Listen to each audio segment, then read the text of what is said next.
Baik, Assalamualaikum warahmatullahi wabarakatuh.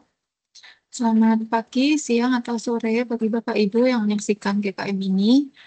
Pada kesempatan kali ini, saya Asya, sebagai pelaksana seksi PDMS, akan memaparkan, melaksanakan GKM bulan Januari dengan materi pembayaran Common Expense (PPP) atau dengan platform pembayaran pemerintah dengan mekanisme pagu terpusat yang akan diimplementasikan oleh Satker Kementerian Keuangan.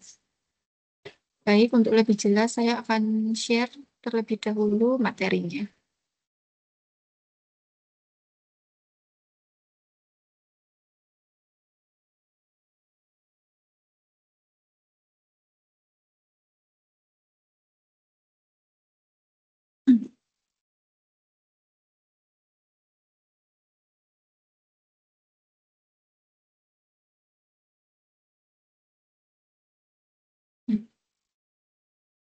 Baik, jadi latar belakang dari pemusatan pagu pembayaran Common Expense ini adalah sebenarnya dia ada pengembangan dari program platform pembayaran pemerintah atau PPP yang saat ini sudah berjalan. CE terpusat dilaksanakan dalam rangka efisiensi dan efektivitas belanja operasional, namun tetap menjaga governance pembayaran belanja operasional. PPP memungkinkan dilaksanakan pembayaran terpusat yang di mana saat ini baru dilaksanakan untuk pembayaran gaji dan tukin. Nah, untuk pilot project ini rencana dilakukan di Kementerian Keuangan pada tahun 2025. Nanti jika berhasil, maka akan dikembangkan untuk seluruh KL. Untuk tahun 2025, seluruh pagu Common Expense Kementerian Keuangan telah dipusatkan pada masing-masing eselon 1, kecuali pada beberapa satker tertentu karena kondisi khusus. Misalnya penggunaan model listrik, prabayar, mitra di luar PLN dan Telkom, satker PLU, dan lain-lain. Nah, jadi untuk simplifikasi proses bisnisnya ini dapat mendorong proses bisnis menjadi semakin efisien, simple, dan mendorong optimalisasi manfaat pembayaran Common Expense melalui PPP sebagai berikut. Yang pertama yaitu efisiensi proses bisnis. Misalnya saat ini untuk SPP dan SPM dibuat di 858 satuan kerja yang nantinya akan menjadi 12 satuan kerja di unit eselon 1 saja. Lalu efisiensi belanja operasional yang memungkinkan spending control di level unit eselon 1 atas penggunaan jasa listrik, telepon, dan internet. Lalu terjamin keberlangsungan penggunaan listrik atau telepon dan SDM bisa lebih efisien dan fokus pada tugas-tugas utama. Lalu yang terakhir untuk mendukung implementasi proses e-audit dalam pengembangan anomaly detection untuk mendeteksi nilai tagihan tidak wajar. Jadi eh, seperti yang sudah di-share sebelumnya, jadi Kementerian Keuangan telah mengembangkan platform anomaly detection.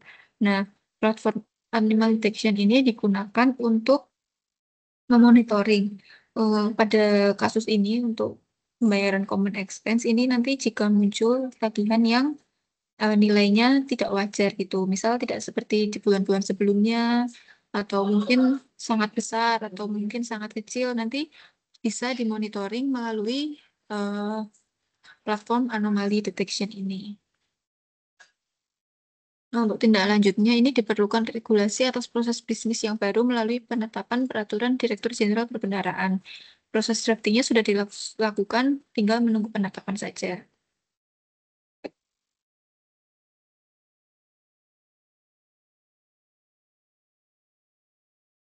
Nah, untuk latar belakang karena tadi sudah dibahas di slide pertama,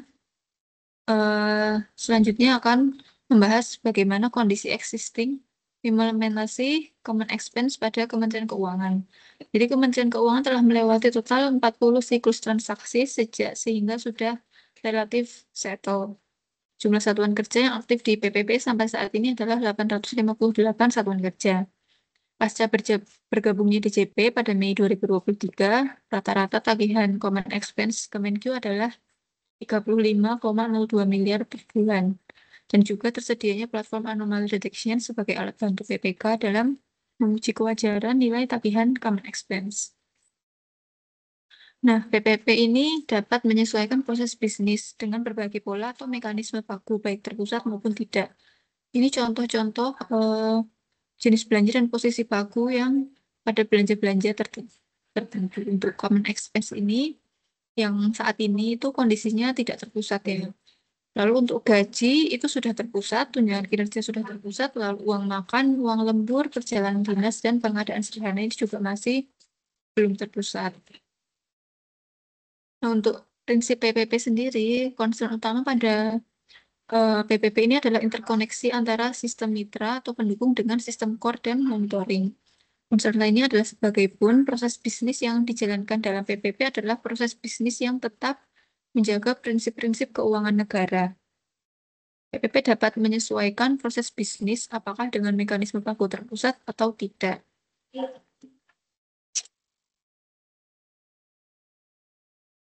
Nah, ini proses bisnis pembayaran common expense dengan baku terpusat. Jadi yang pertama nanti untuk perekaman atau ubah atau hapus ID pelanggan itu dilakukan oleh Satker pengguna sebagai pemilik ID dan pihak yang mengetahui kondisi real di lapangan. Lalu selanjutnya proses perekaman, ubah dan hapus ini dapat dimonitor oleh Satker Konsolidator. Nah, di sini Satker Konsolidator adalah Satker pemilik atau pengelola DIPA dan yang melakukan konsolidasi dan pembayaran atas seluruh jasa yang dikonsumsi oleh Satker pengguna. Nah, lalu data ID pelanggan masuk ke sistem mitra melalui web service atau API dan digunakan dalam rangka proses penerbitan tagihan. Selanjutnya, mitra menyampaikan informasi atau data atau dokumen ke Satker pengguna dan Satkon.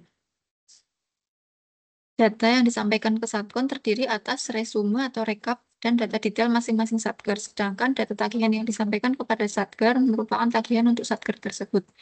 Jadi nanti yang diterima oleh Satker pengguna ini bukan tagihan, tapi hanya informasi penggunaan jasanya. Nah, berdasarkan data tagihan tersebut, Satker pengguna melakukan proses validasi dan verifikasi di lapangan dan memastikan tagihan yang disampaikan mitra sesuai dengan kondisi real. Nah, misal penggunaan bulan ini, misal tagihannya itu besar atau kecil, itu nanti akan divalidasi oleh Satker pengguna sendiri karena yang mengetahui kondisi di lapangan adalah Satker pengguna itu. Misal contohnya di bulan Desember banyak lembur sehingga mungkin penggunaan listrik itu meningkat, maka akan normal jika tagihannya juga meningkat. Dan yang mengetahui hal tersebut adalah Satker pengguna sehingga Satker wajib melakukan validasi dan verifikasi. Nah, nanti jika tagihannya itu valid atau sesuai kondisi real, maka Satker akan melakukan proses approval dengan fitur yang akan disiapkan oleh Sakti. Informasi approval ini akan terkirim ke Satkon sebagai dasar bagi Satkon untuk melanjutkan ke proses pembayaran. Periodisasi proses validasi atau verifikasi pada level Satker ini akan diatur lebih lanjut. Lalu atas tagihan yang telah di-approve oleh Satker, Satkon melakukan proses penerbitan SPP dan SPM serta menyampaikan SPM tersebut ke KPPN Mitra. Lalu KPPN menerbitkan SP2D Common Expense sesuai dengan SPD yang telah ditetapkan. Lalu pun di sini Direktorat PKN melakukan dropping dana ke Rekapbun Pispan dan BO, serta BO melakukan penyaluran dana ke rekening mitra sesuai tanggal yang tertera pada SP2D.